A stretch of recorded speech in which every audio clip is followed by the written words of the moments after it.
Hello and welcome to what is episode number 50 of us doing this absolute nonsense. And if you've listened to all 50 episodes, what are you doing with your life? Yes, this is number 50. So thank you to anybody who has put up with us for over a year doing this. Quite ironic that I don't even know it's episode 50. You don't even know what day it is most of the time, so the fact that you don't know what episode we're recording doesn't surprise me. That's Sky Sports' fault, not mine, because they can't even build an app that tells you the right date. And now they've took it off me, so it doesn't matter. I'm bored. And in typical United by Red fashion, I've not seen much of this week's football. You've not seen much of this week's football. There isn't any Formula One, and you're currently trying to catch up on the highlights now. I'm trying to watch it, so I've got something to talk about. So I mean, it looks like one of them weeks where there hasn't been much controversy other than the Man United game. So no, we're literally trying to prepare for the episode as we record the episode. That's how professional we now are. It's live. It's an action. It's not pre-recorded like a lot of them. This is live. This is, we're functioning. It's not pre-recorded. It's barely even pre-planned. We are literally doing the research during the show. It's like when Coronation Street do the one live episode a year. That's what we are. Well, I mean, to give people even more of an insight, we planned to record this by literally 7 minutes ago. You sending me a text saying, "Shall we do it now?"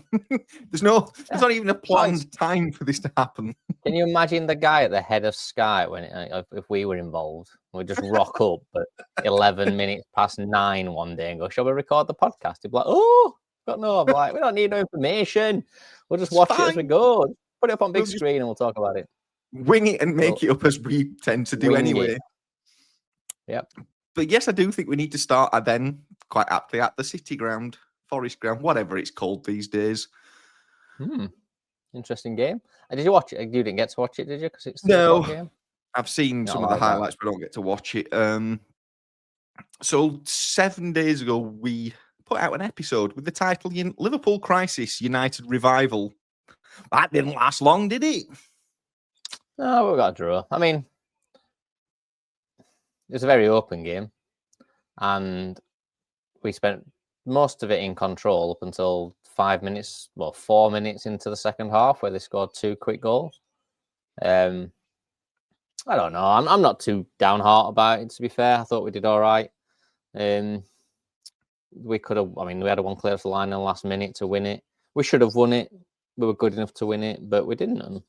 But we've, if you look back at his last 4 games to his previous 4 games, we've won 3, won 3, drawn 1. So it's it's a turnaround of sorts for us. It's hardly championship winning form, but we were never going to be there, were we? So I don't think there's too much to be downbeat about. It's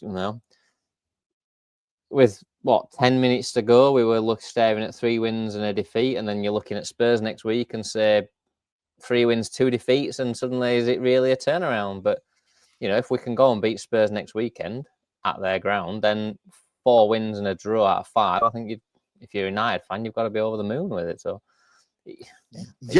unless you're the one Manchester United fan in the world that says he won't cut his hair until you've won 5 games, and now you've gone and ruined it again. Does it just show you how stupid people are in the world, doesn't it? I mean, what can you say? Sorry, but he's an idiot. I mean, he's getting plenty of attention about it, isn't he? But I mean, that is one hell of a buzz cut that he's got right now. So, yeah. He's not picked. I mean, to pick any team to win 5 in a row is some going, isn't it? It's not something that's done regularly. But to pick Man United to win 5 in a row, you kind of signed your own death wish there, I think, haven't you? So, no, I don't think he's getting. I don't think he's getting out of that one anytime soon. I mean, it'd be Christmas, wouldn't it? Now, technically, for us to win 5 in a row. I mean, it's only 7 weeks to Christmas. We've got a stupid international break next week. Oh yes, we do. Which will be even more pointless than normal. It's like we qualified. How late in the year can we have an international break? We're going to have one on Boxing Day next year. It's like because they cram all the qualifiers into 1 year now, don't they? So next year's obviously the World Cup. Then the year after we can play the International European Johnston's Paint Trophy League Cup thing. Don't watch that. So yeah, there's no point. We are now in the top seed again, and then we'll lose, so it's all pointless. But yeah, I think it happened again, though, didn't it? We had officials guessing where the ball might be But I mean, VAR can't get I don't know involved. who's giving it. Again, it looks like the linesman's actually giving it in the end. I don't know this for a fact. It looked like the referee had given it on the initial thing, but then there's a lot of discussion with the linesman. It looks like the linesman might have given it eventually. I mean, it's a long way away to give that, isn't it?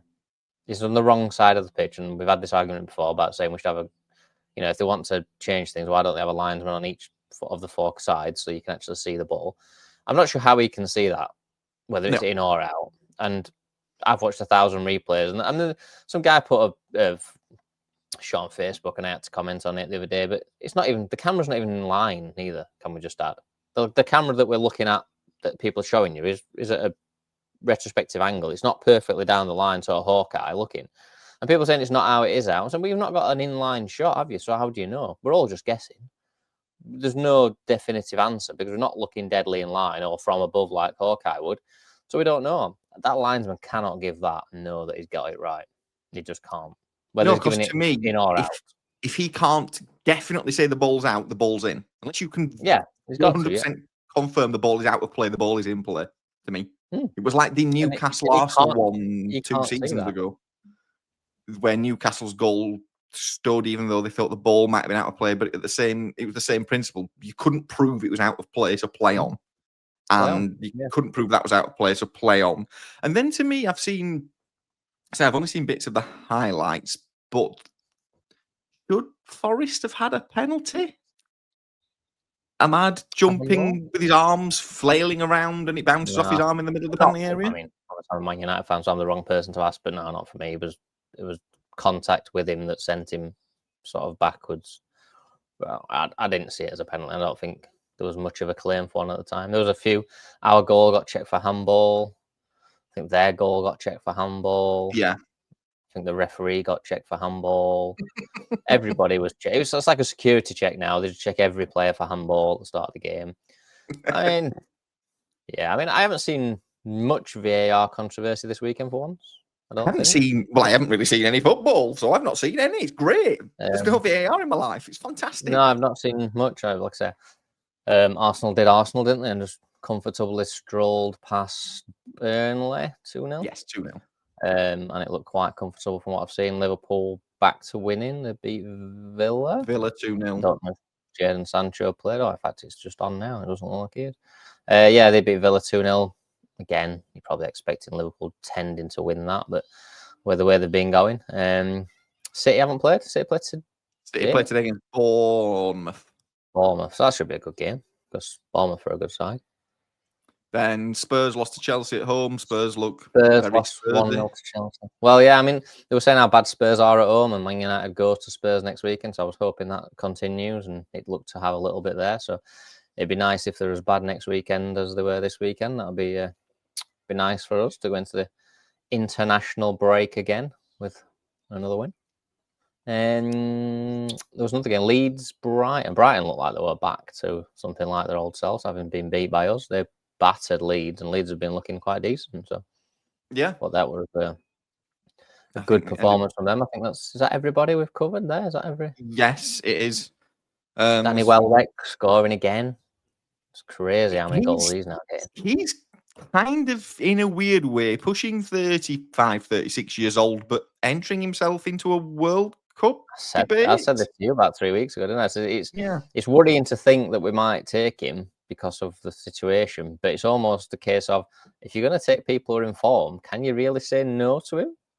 I mean, if he's doing this in March and April instead of November, October, then I think it becomes really hard to ignore him. But he's not going to get picked in next week's squad, I don't think, because we'll pick some random players that are not playing very well. I mean, Ollie Watkins keeps getting in the team, and he's not really doing a fat lot. No, he's done nothing for England. There's nothing for Villa at the minute. No, so I'm not. If you're picking it solely based on form, which is why he said he left out Bellingham for the last squad, you kind of have to put Danny Welbeck in that squad.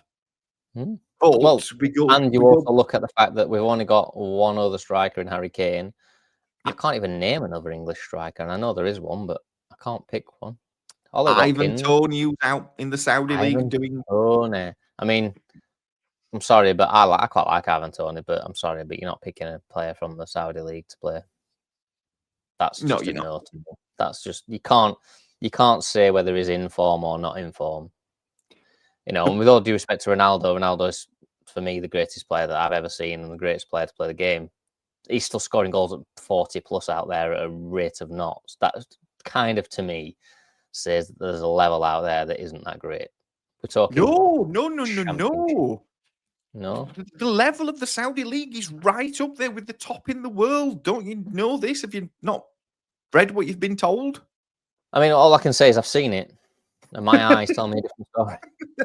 That doesn't matter. No, facts and Kind of logic like get in the way. I watched Perth Glory play on Friday night, and I mean, it helps me sleep. I'll give it that. It's better than taking sleeping tablets. I won't get addicted to them, and I nodded off and had a good 12 hours. It was, it was beautiful. I don't think there were any fans there. About 10 people turned up, and some people dressed in stupid suits because it was Halloween. It was, there's a level, and Saudi League is not anywhere near the top 10 leagues in the world. It just isn't, and that's it. The trouble you've got though, if he does pick Danny Welbeck in this next squad, which I don't think he will, I can't see it happening. I'm not saying that I back the idea. I'm not sitting saying Danny Welbeck's got to play for England. But you look at the argument of, is he in form? Yes. Is there anyone else? No. You're kind of there, aren't you? Without wanting to be there. Oh, you are, absolutely. But my question was going to be, what are you going to learn if you play him against Albania and Serbia? There's no point in picking him for any.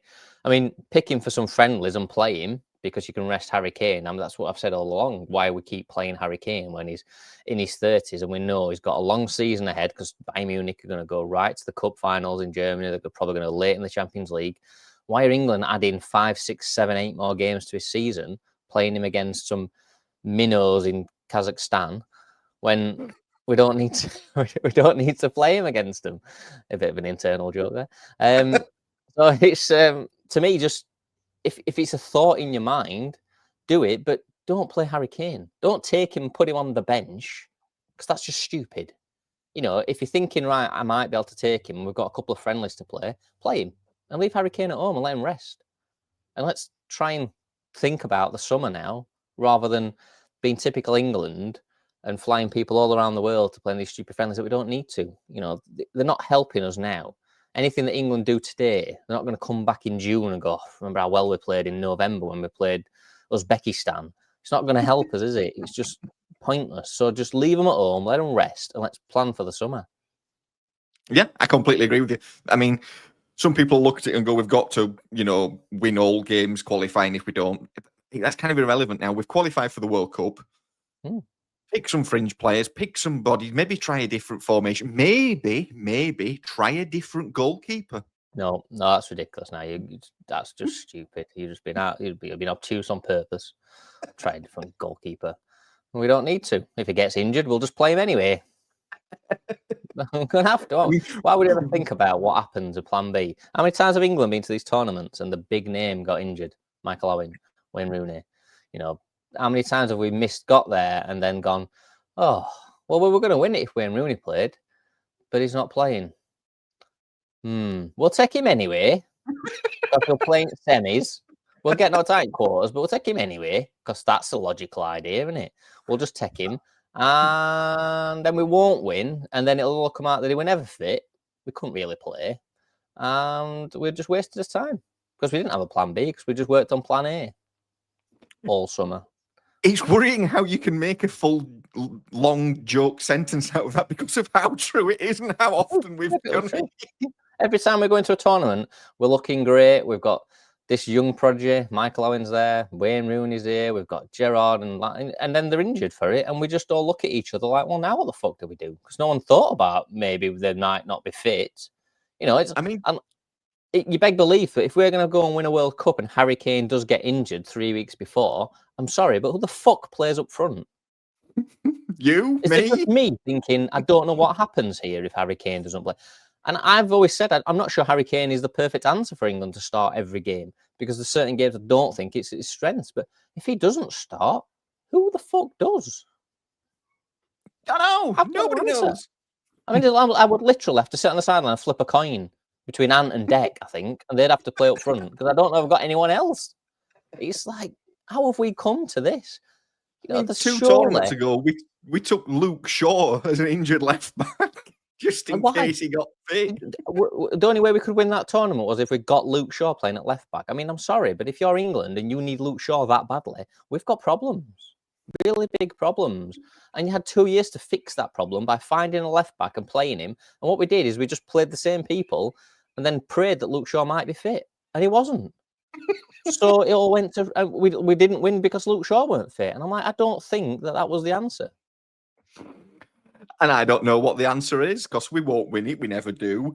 We'll probably get through the group. We might get to a quarter. I mean, you'll be there longer this time at least because they've added 12, 16 more teams, whatever they've done. So we'll be in it a bit longer. But is that an advantage when you're an England fan? Being in it No. longer? Does that make life better? Because you're in there longer? I mean, all you're doing is adding 6 more days to the torture, aren't you? Of, we're going to win it. 1,000 flags, everyone buys an England shirt, you have your face painted every Wednesday and Sunday to watch the game, and then we go out. So, I mean, surely we'd be better shortening it and just saying, first game, knockout tournament, England have lost, we'll go home on day 2, and everyone's done with it. We can move on and watch Wimbledon, can't we? It's like, it's just move on to something we can actually win. It's fucking crazy. Oh, dear. But, Speaking of, I love international football. It's got its place, and it's in the summer every 2 years. The rest of the time, can it just fuck off? Because it just winds me off the dial. So when I tell you the 2034 World Cup's in winter again, I'll be dead by then, so I'm not worried about that. 2034? Is this the one that's gone to them that have paid a lot of money for it? Or is it no, they were given it due to a perfectly legitimate due process. Definitely. Who is it, 2034? Saudi Arabia. Have they got a national team? Yes. Or have they got to build one? They've got a national team. They've got. Yeah, they do actually qualify for the World Cup quite often, Saudi Arabia, to be honest, because they're not really playing against much. I'm going to say, what do they play? I mean, I do remember, I think it was the 2002 World Cup, they lost 8-0 to Germany, but hey-ho. But yes, they're taking the 2034 World Cup. Who's got the next one then? 2030. Oh, is this the one where we've got to fly to South America, then Spain, then Holland, and fuck's sake. I mean, I think the only country not hosting it is Australia. Well, we'll probably get a game. So there's Uruguay, Paraguay, Argentina, Spain, Morocco, and Portugal. Right, yeah. It's easy to see why people lose the will with football, isn't it? You know, you try and explain to somebody who's never watched football. Can you imagine explain to an American who's mad bent on baseball, trying to explain to them with the World Cup process? Yeah, England play some games. Who do they play? Kazakhstan, Uzbekistan, and some other stan. Or they're not actually football teams. They're just countries in Eastern Europe that haven't got a team. We play them 3 times. We win. And then we go to World Cup. Well, what's the point in that then? Oh, there isn't a point. But we do it anyway. And then we get to World Cup. No, we don't win them. We lose every time. What's the point in going then? Well, there isn't no point in going, really, is there? We might as well have just not qualified and stayed at fucking home. And saved us all the problems. But it's a great tournament if you own FIFA. Or if you're Brazil. Yeah. Because they win it every other time. But yeah. For England, it's just the most turgid waste of 2 years possible, isn't it? And we've been doing it since 1966, and we keep repeating the same cycle over and over again. Well, football is a national sport. Aren't you like really good at football? Yeah, we are. Unless we have to actually beat anybody, then we're not. You know, imagine telling another nation it's your national sport and you crap at it. It's like, Jesus. We just are. But speaking of being good or bad, from the British Isles, I was involved in a discussion in the middle of this week, and I'll quote what the discussion said. Can I just say it's concerning me already that you said British Isles? I mean, this is not sounding good to me. Gareth Bale is the greatest British footballer ever, and it's not even a debate, is what I was told. I said utter horseshit. Well, can I just say Gareth Bale's not even the greatest Welsh footballer ever? So that's put that one into the kibosh already. So, I mean, he's not even the greatest footballer in his own nation, and it's not a very big nation. So, how is that even possible? I mean, I reeled off quite a lot of names quite quickly. George Best happened to be one of them. Ian Rush. Alan Shearer, the greatest Premier League goal scorer ever, who's English. Yeah. Ryan Giggs, who's the greatest winger to ever play in the Premier League, was also Welsh. I mean, they're not telling me that Gareth Bale was better than Ryan Giggs based on what? He didn't score as many goals, didn't have as many assists, didn't win as many trophies. I mean, what facts are we going on? The fact that he had longer hair? I mean, give me a number that Gareth Bale's better at Ryan Giggs than. Find me one. Made less appearances. Played more golf than Ryan Giggs. He's a better golfer. Admit, Gareth Bale was a fantastic footballer. Yeah. But to say he's unquestionably the greatest player to ever come out of Britain is absolute nonsense. Yes. You can have a discussion about why you might think he is, but he isn't undoubtedly and undebatably the greatest ever. If you've got facts and figures, they will be wrong, but if you've got facts and figures to bring to the table to say he is, bring them. Unfortunately, you're still wrong.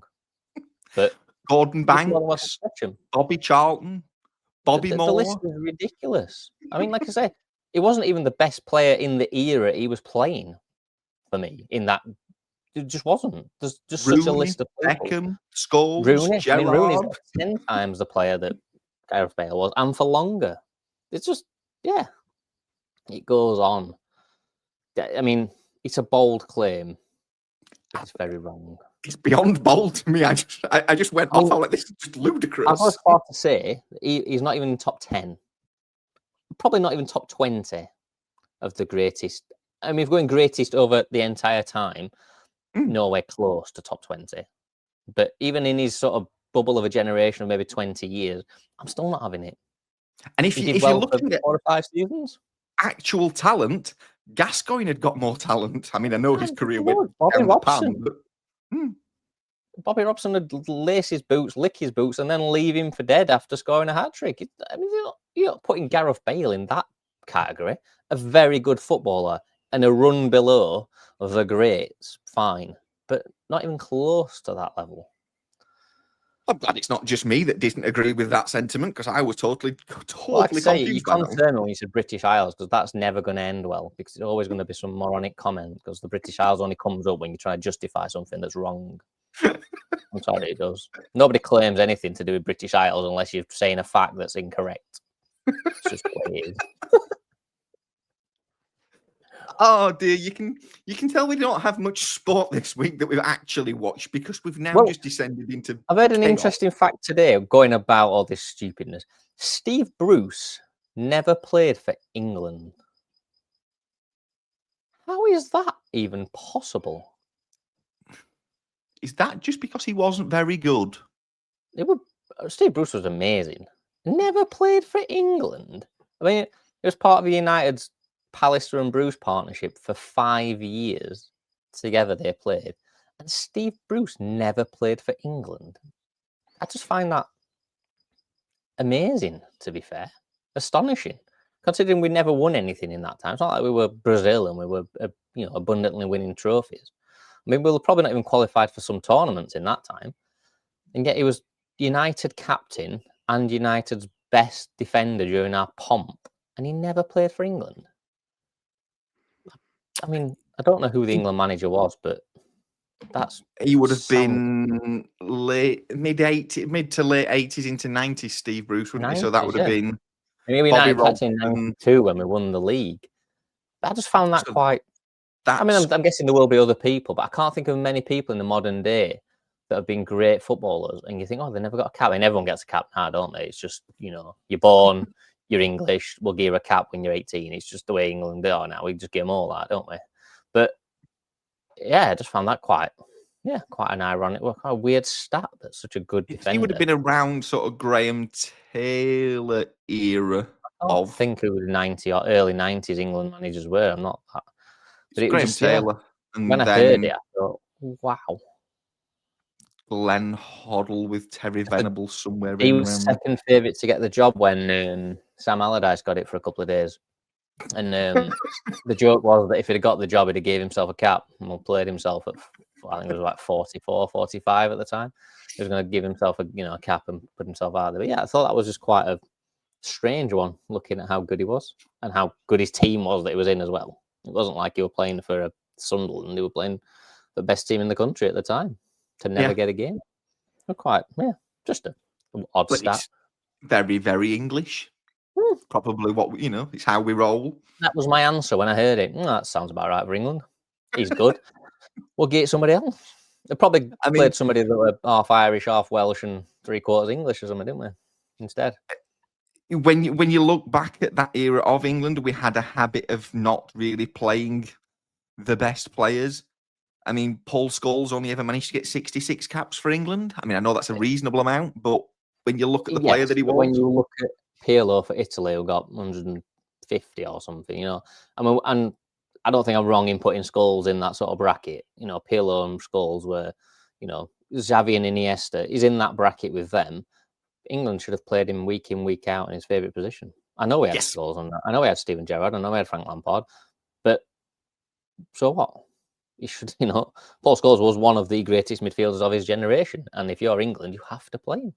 And we did. And according to Zinedine, substitutions and according to Zinedine Zidane, he was the greatest midfielder he ever played against. And I suppose that's holds a lot more weight than me saying it. But when people was it Xavi? Yes, it does. It does. Xavi or Iniesta said it as well. Was it one of them or both? One of them did, I think. Yeah. Yes, they said their opinions definitely more weight than yours. And it was Pirlo also said it, that he just couldn't get near him, couldn't get the ball off him. It was one of the few players that he just couldn't grasp. And I'm like, we just missed the boat, didn't we? How did we look at him and think, oh, we'll just stick him on left, out of way? I'm like, how English is that? Every other nation says, wow, we've got this player here. Right, let's make everyone fit round him. And we go, let's just stick him on left and see what he does. And it's just the epitome of us, isn't it? I mean, they did it with Rooney, didn't they? Quite a lot. You see Rooney playing from left or playing from right, and you just think, we've got this guy who's so fucking good. Just play him where he wants to be played and make everyone else do what he wants you to do, because he's our chance of winning something. Stop fitting Fabian Delph into the squad because you want to. Let's just get Wayne Rooney in his spot. It's no worry about Gary Neville. He's not going to win us nothing. I mean, it is just the epitome of England, though, isn't it? When you look back at Steve Bruce didn't get a cap.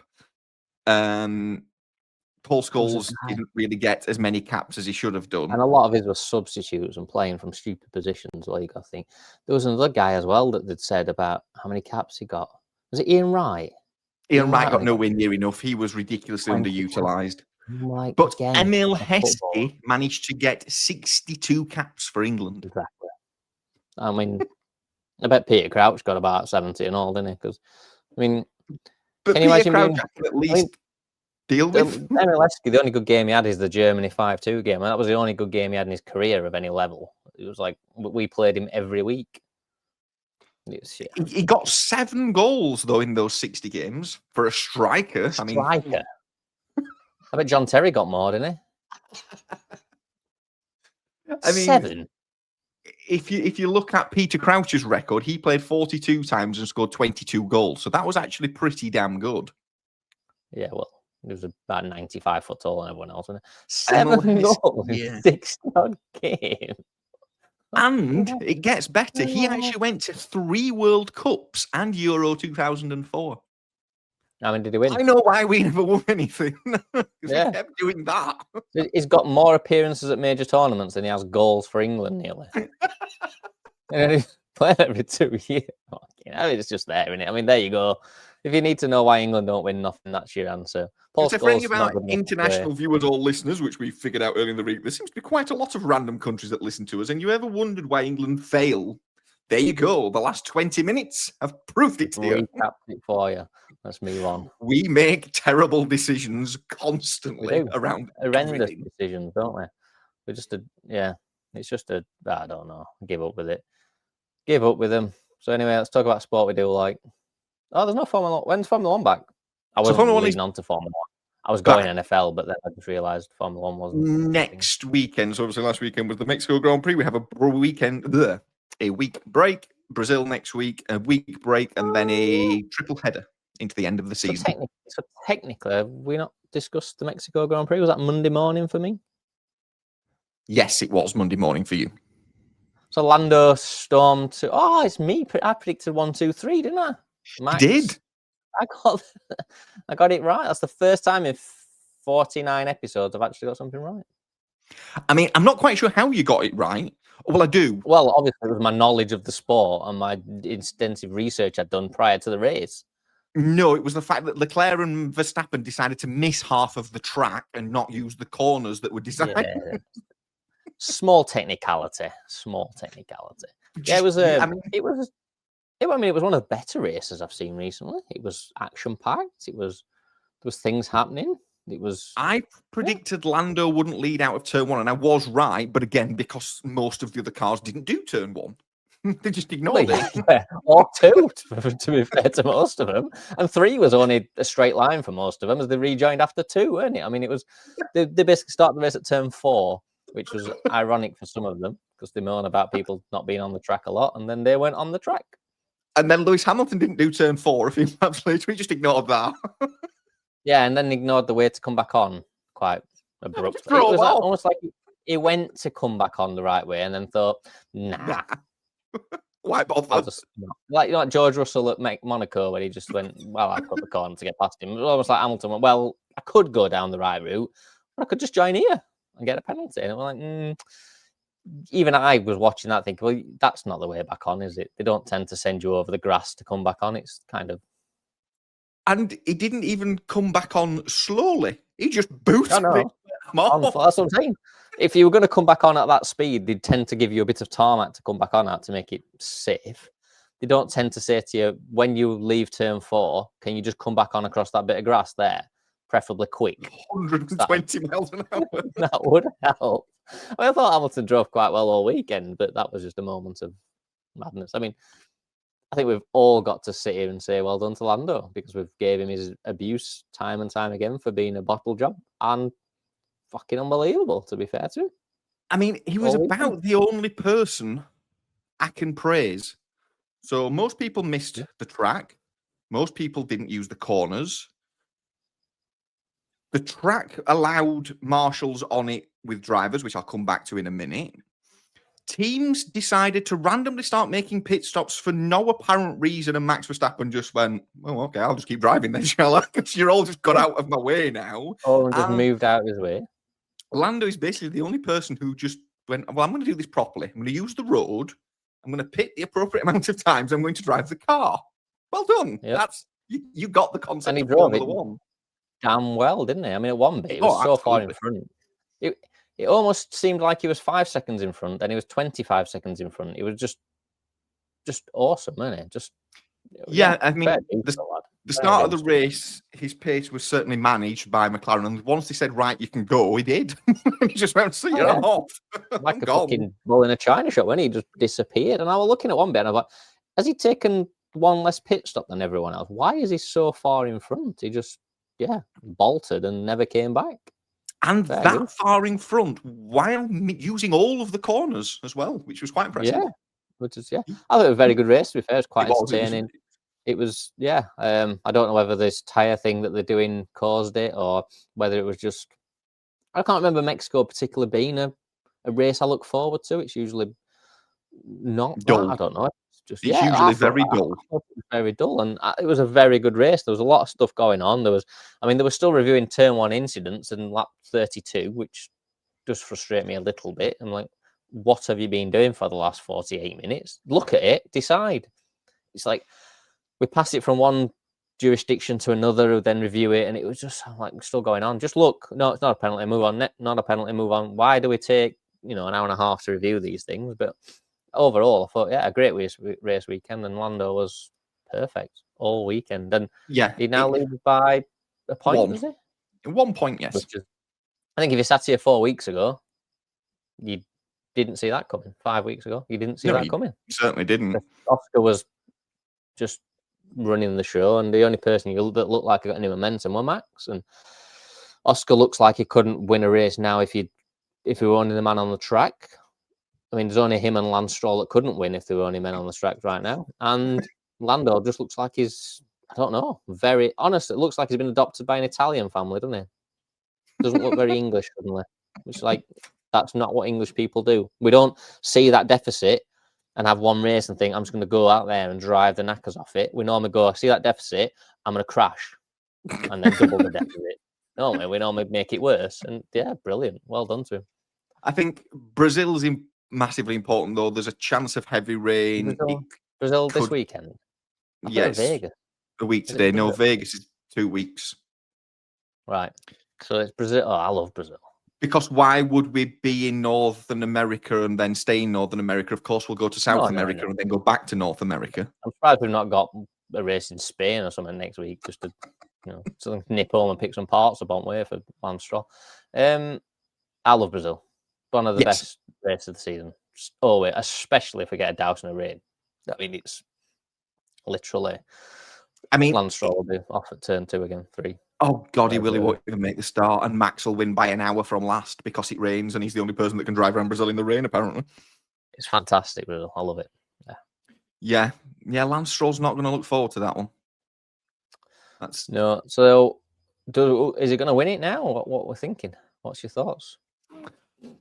Well, of course, the media and the fans of the sport have gone into right. That's it. Lando's favourite. It's all over. They've screwed over Oscar or whatever else they've done because it's all a conspiracy. And it's like, well, calm down. What for him pipping him in Singapore? I mean, is that it? Is that it? Oh no! It's a British conspiracy that it's a British team wanting a British driver, and a lot of your Australian compatriots have gone very, very angry people now, and they're very upset. But I didn't even know Australians watched Formula One. Why don't they just pipe down for a bit? Be quite dangerous. But yeah, I think Lando has to be the favourite now. Of course, he's winning by a point, but everybody's saying that it's kind of a done deal because Oscar this time last year struggled. The running, he had a bad run in it last season. I think Max's chances have diminished somewhat because of last week. Although he didn't gain enough. He now needs 9 and a bit points a weekend. Technically lost on the leader, didn't he? So it's further he gained on the lead. He lost on Lando, but gained on the leader because the leader was Oscar. So it kind of means he ends at 4 points closer than what he was at the start of the weekend. How many points is he behind Lando now then? 36, which is 9 points a weekend. So Lando's got to finish second off a couple of seconds, couple of thirds, I was saying here, to beat Max. Yeah. But there is 2 sprints in there as well. What? There's still 2 sprint weekends left? Yeah, Brazil and Qatar. Oh, what? I thought we'd finish with this crap. No. Oh, Max wins all of them, doesn't he? So Max is less in it than he was before, and he was never fully in it anyway. But he's going to be a big player in who wins it. I think it probably won't be him. Yeah, because he's there or thereabouts. I mean, chances are that both McLarens aren't going to beat him very often. He's usually splits them one way or another because one of them is usually better than. So here's my prediction right up to. I'm going to go right up to the end of the season. How many races left? 4. So Max wins Brazil. Merck probably win Vegas because it's cold, and apparently that's okay for Mercedes. McLaren win Qatar. Abu Dhabi, I don't know. That then becomes the unknown, which I can't pick. So then there's I'll give you up to the 3. So I think Max wins next week. McLaren wins in Qatar, and Russell probably wins Vegas just because he wants to. Because why not? Right, that's interesting. And Ferrari are just Ferrari. They're not. I mean, they'll qualify second, and then they'll just be 8th. Yeah, that's right. So based on that, then we don't know who's going to win the title because that's not really cleared anything up, has it? No, and I think people making these bold statements, like they continue to do in the sporting world. Why can't people just watch sport? I don't know. Why do they have to have a winner before it's finished? Why do we have to look at it and say Lando's definitely won? Can we not say he's winning?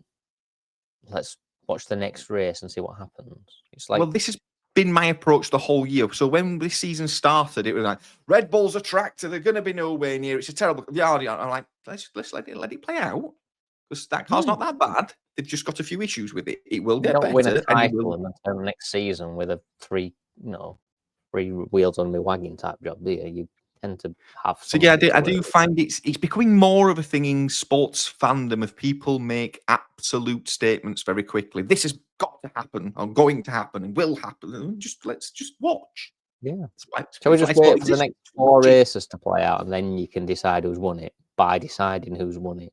Or even the next 2, you could probably start to you'll get a much clearer picture. But if Max wins in Brazil and Lando has a Brazil like he did last year when he couldn't really keep the car on the road because it rained, he swings again.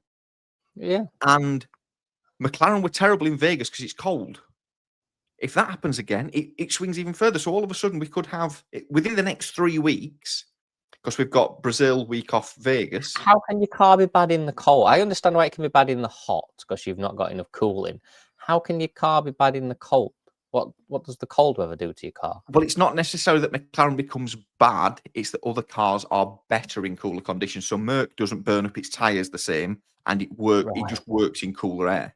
Whereas in the hotter temperatures, McLaren looks after its car better. So it's not that it necessarily gets worse. It's that everybody else the cold. performs I can better. understand that Mercedes used to struggle in the hot because they didn't have the car set up to follow and the cooling wasn't there. But I just couldn't quite get my head around the cold. I was like, is the car getting too cold? Does it need a blanket on, or with polar bearing? Yes, it needs to be a warm car. But yeah, I think it's just that the other people tend to suffer less in cooler conditions, so it brings the grid closer. So I think, and to prove that Mercedes will win that, we look at Singapore. It was nice and cold, and Mercedes won. And Canada, where it was very cold this year. Yeah. So I see where we're going with this. This is typical Wilson logic that we've used. Yep. We've kind of used past data to predict future performance. Yes. Just not very good data. Not the right data. No. Oh, dear. The theory still holds, I hope. But yeah, so in 3 weeks' time, this picture could look totally different. Because if Max wins Brazil and then beats both McLarens in Vegas, so is there a gap between Brazil and Vegas, or is it straight from Brazil to Vegas? No, there's a gap. So there's this week gap, and then there's a gap after Brazil of 1 week. Travel. And then it's because it's a long way. Yeah. And then 3 races in 3 weeks, Vegas, Qatar, Abu Dhabi. They're all next to each other, obviously. What? So there's no gap between Vegas and Qatar, but there's a gap between Brazil and Vegas? Yes. I mean, I'm not great at geography, but I think there's a bigger distance between Vegas and Qatar than there is Brazil and Vegas. Yes, there probably will be. And they've obviously got 2 back-to-back out there, so it'd be nice to have a break to get out there, set up for the 2, and maybe run Brazil this weekend, where we didn't need a big gap because we were just up the coast from it. I don't know. Maybe it's just me. I mean, or we could have done Brazil. We could have had the week break and then done Brazil this week, Vegas next week off, let them all get to the other side of the world, and then run the last 2. Yeah, that would have seems like a logical plan. No, don't do that. So, so we've gone from... Go on. The 7th of November to the 9th of November is Brazil. We then move on to the 23rd of November for Vegas, which is going to be very confusing for the world because it's on a Saturday night in America. It's on a Sunday morning in England. No. Dinner time for Australia, 12 p.m. There you go. You can watch the Las Vegas Grand Prix. Dinner time? Yes. On a Sunday? Yes. That would be a thing in your world. So does that mean practice will be dinner time on Friday or Thursday? Yes. Something like that. Yeah? Yep. So you can watch all of the weekend. Well, I won't. Well, it'll be Saturday morning before I realise any of it's already started and I'll miss the first day, and then it'll just throw me out. I'll have to text you and ask you what time everything's on because it won't make any sense to me. And then you'll tell me it wrong day because Sky's not right. And then I'll just watch it Monday. So that's what I do. It's like, Man United play. I have to text you to find out what time Man United are playing because it's impossible to know when you're in Australia what time things are on in England. It's just impossible. Nobody can tell me the right time. It's just and illogical. Now we're going to do it in America instead. Oh my God. Madness. Absolute madness. So moving on to America, the other sport that we watch. My team decided to start losing again. They're good at it. Well, yeah. I mean, I had a weekend where Lando won, Miami won, and Man United won. So it was obviously going to come crashing down. Lando hasn't raced, Man United didn't win, and Miami haven't won. So it's kind of, I've had a little bit. It's the yin and yang of the world, though, isn't it? You've had a good Not the world, weekend. Just me and sport. Perth Glory lost.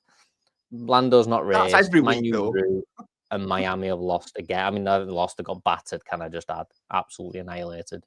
So but it's nice to see we're back to 2-7. Are we now? I actually think now officially your season is over. Officially as well. I don't think there is any way in the sporting world that you can make the playoffs. So No, mathematically we're 2-7, yeah. So we need to win 8 games out of our last 7. 7, yeah.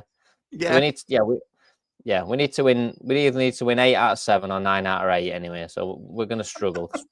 Technically, we haven't got enough games, Yes. and the chances of us, even if we had to win 8 out of 8, would be pretty down low considering we've only won 8 in the last 2 seasons, I think. So we are struggling to win 8 in a week in a season. There would be a way you could win more games. Your quarterback. You tend to play like a teal, greeny, blue color. He needs to throw it to those colors, right? I'm doing this very simple and basic, but throw it to the people wearing the same shirt as you.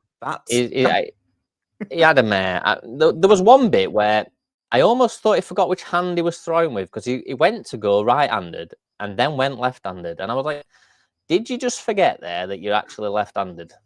He was like, "Oh shit." And I was like, yeah, he's not having a great time, is he? He literally weren't sure which hand to put the ball in to make the throw. Or who to throw it to.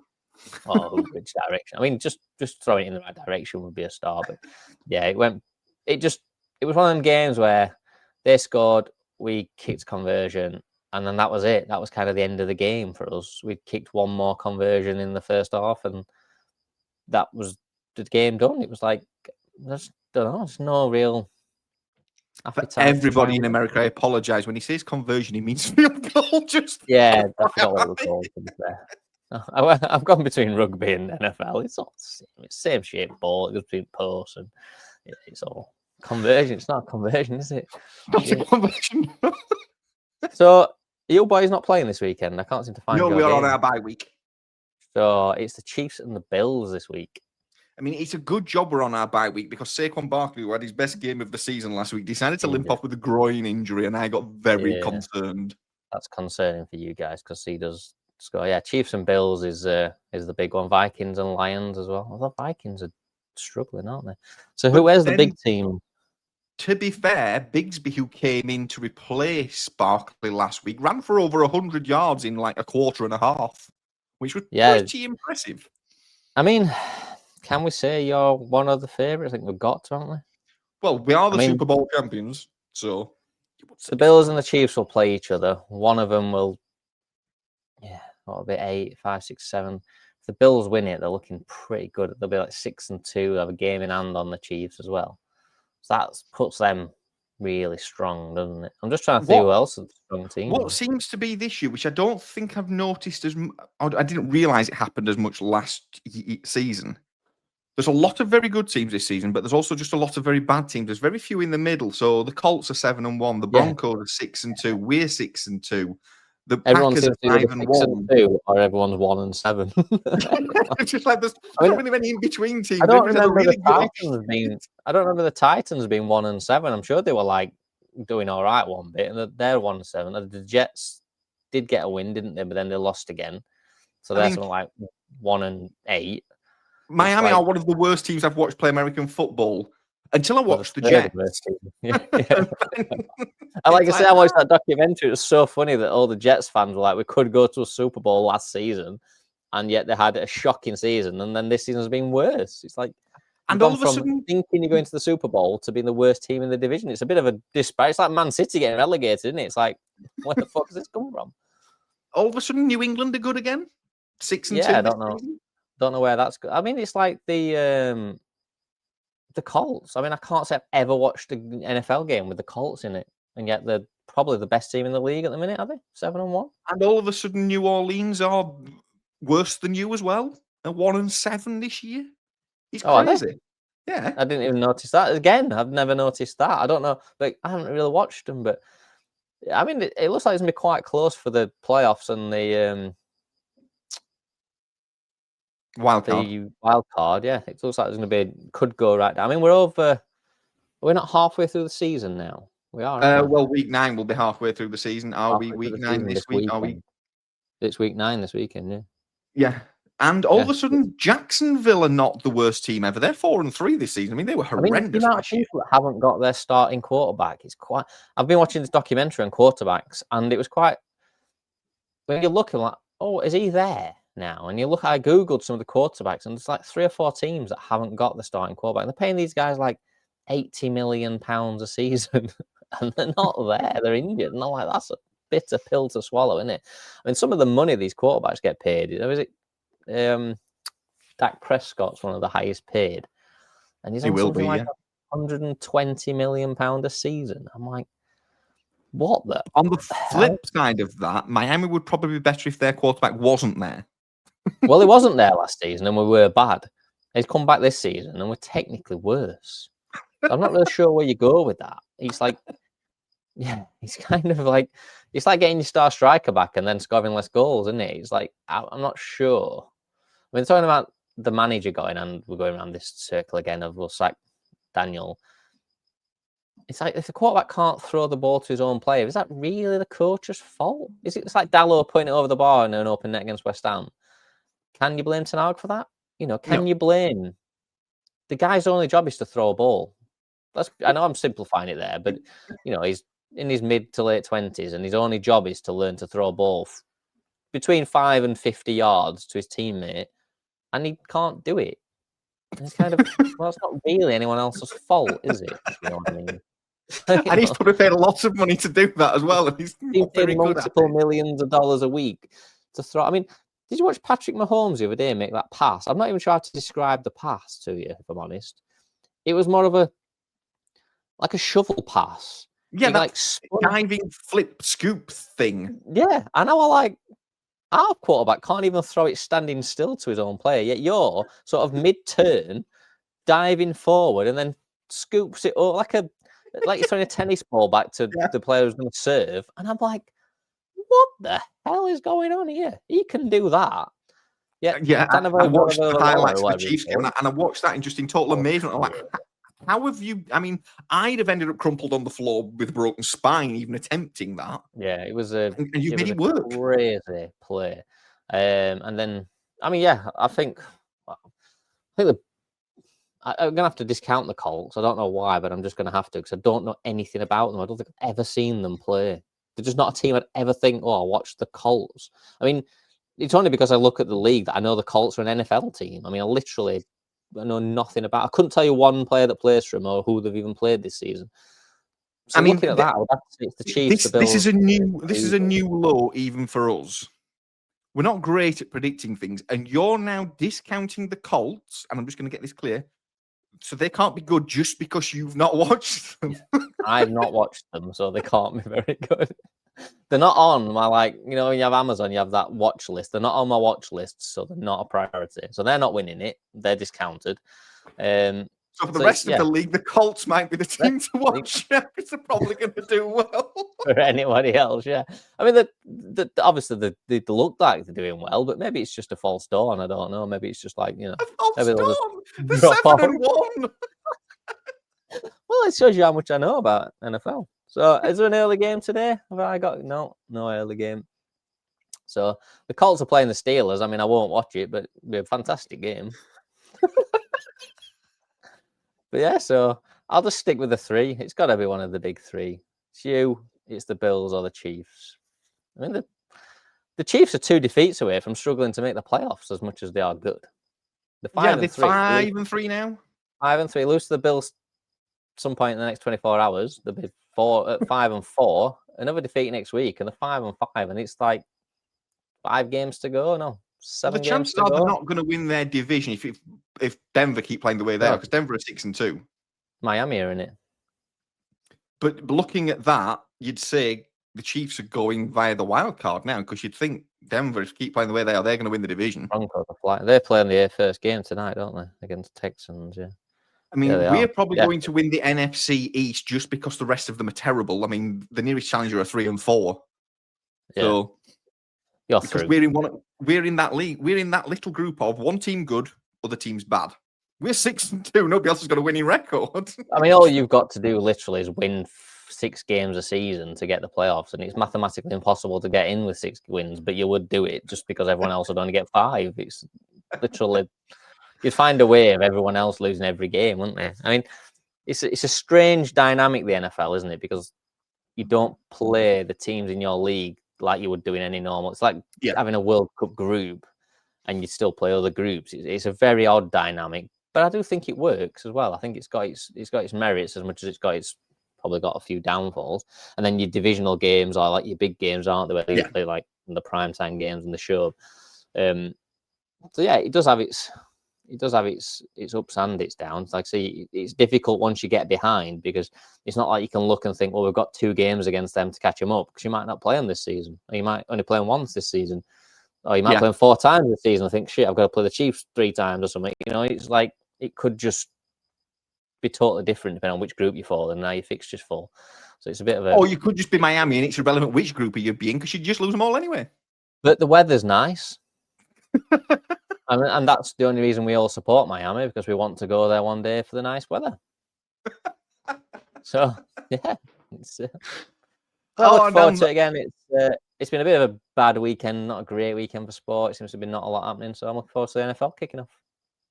And on that ridiculous reason for picking a sporting team, that the weather is nice, and on the ridiculous notion of the Colts are not very good because you haven't watched them. I don't watch it. I think we've been ridiculous enough for another week. So, once again, thank you all very much for putting up with us. This has been rather chaotic and rather stupid, but we've had a laugh and we hope you've enjoyed it too. So, until next time, which will probably be next week, but I never say that with full confidence because you just never know. But apparently, at the end of these things, you're supposed to say, if you have enjoyed it, please follow us and things and find us on places where we post the things link and in the thing in the bio. Yeah, this professionalism stuff, linking, liking, following, subscribing, that stuff, do it. Until then, thank you all very much, and we shall speak to you all again very, very soon.